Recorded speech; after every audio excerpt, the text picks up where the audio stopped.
Judéia foi Judas é o único discípulo de Jesus que foi da Judéia. Todos os demais foram da Galileia. Como assim, pastor? Judas foi da Judéia. Judas, se você ler Josué, capítulo 15, versículo 25, você vai descobrir, a gente chama Judas Iscariotes, não é assim? Está certo ou errado? Tá certo. Certo ou errado? Errado. Josué capítulo 15, versículo 25. Geralmente a gente chama Judas de Judas Iscariote. Essa expressão está certa ou errada? Errado. Está exato. Vamos ler? Josué capítulo 15, versículo 25. Como é que diz lá? Para vocês entenderem isso aqui. 15, 25.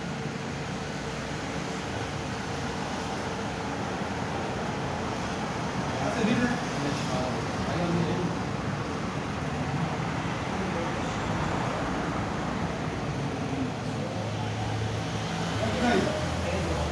Como é que diz o texto?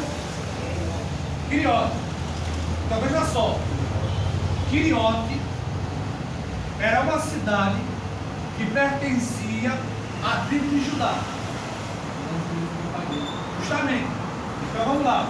A história diz que todos aqueles que pertenciam à mesma tribo, ao mesmo clã, eram parentes, tanto próximos como distantes. Todos os discípulos que Jesus escolheu, por exceção de Judas, foram da Galileia.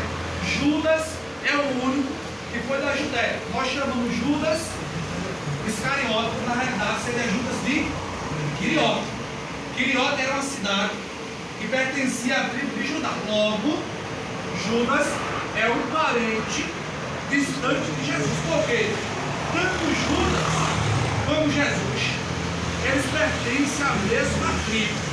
Jesus é o da tribo de Judá e Judas de Quiriote, com a cidade de Judá. Só que os discípulos que estão aqui no Senado são 12 ou 11 que estão aqui? 11. Quantos? 11. Obviamente, os 11. Então o que acontece? Vejam só. Todos eles eram da Galileia. E pelo relato de Lucas, eles eram conhecidos da multidão. Ele vai declarar: não são todos esses homens galileus. Provavelmente eles falavam o quê?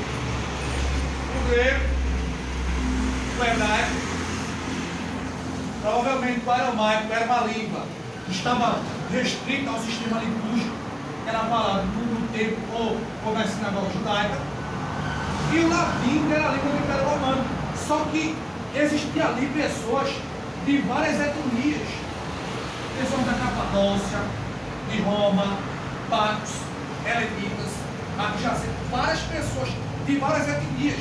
Então, quando o Espírito desceu sobre eles, e todos eles foram cheios do Espírito Santo, eles começaram a falar em outras línguas. Só que o texto grego diz que todas essas outras línguas eram línguas das nações, glossai,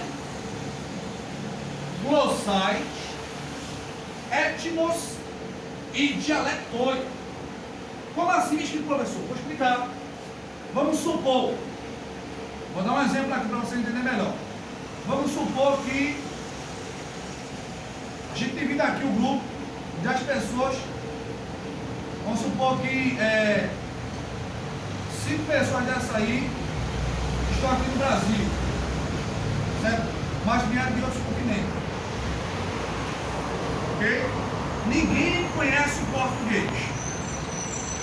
E os outros 5 que estão aqui só falam o quê? Em português. Entendeu? Vamos supor que 5 aqui falam português. E os outros 5 que estão lá falam outras línguas, outras nações. Nós não conhecemos a língua deles.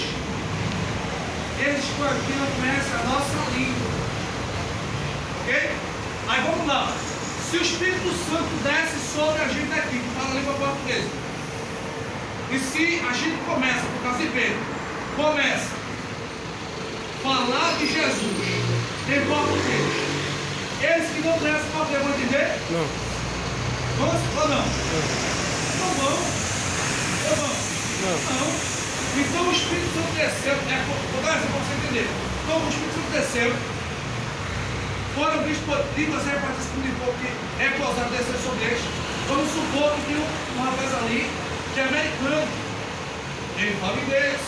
Aí o Espírito Santo desceu sobre ele aqui, é para deixar ele, e ele agora não conhece o inglês. Ele começa agora a falar inglês. E ele lá recebe em inglês. Vamos supor que está aqui o espanhol. Aí aqui o Espírito Santo tomou o nosso irmão aqui, o Ivaldo, e ele começou a pregar em espanhol. E o cara que está lá, que conhece o espanhol, todo mundo começou a ser evangelizado na sua própria língua. Entenderam o que aconteceu ali?